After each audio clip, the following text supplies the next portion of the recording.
Imagine life is a giant game, and at the center of it is a big question: does God exist? You don't have proof either way. It is uncertain. But the French thinker Blaise Pascal said that even if we don't know for sure, we still have to choose how to live. And that choice is like placing a bet. It is Pascal's wager, a bet on God. Let us look at the wager. You have two choices: live as if God exists, or live as if God does not exist.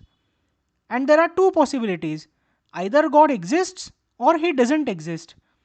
Now let's play out the outcomes like a simple chart.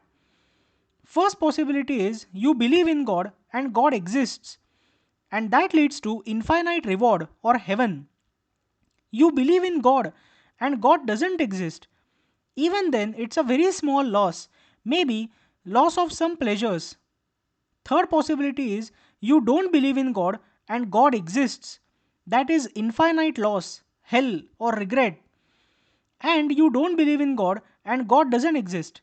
It is only a small gain, which is temporary pleasure.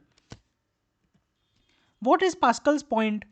Even if the chances of God existing are low, the possible reward, which is eternal happiness, is so huge, and the possible loss, that is eternal suffering, is so terrible that it is much safer and smarter to bet that God exists.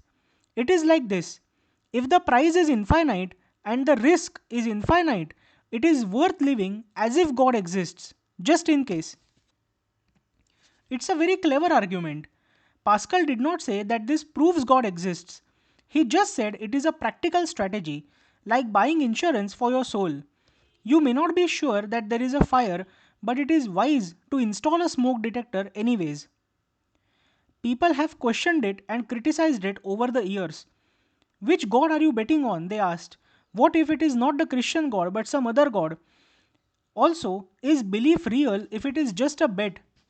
And shouldn't we seek truth, not just play it safe? Even despite all these criticisms, Pascal's wager remains one of the most famous and fascinating arguments in the history of philosophy and religion. To summarize Pascal's wager in one line, it is that if you live as if God exists and you are wrong, you lose very little. But if you are right, you gain everything. Thank you so much for listening.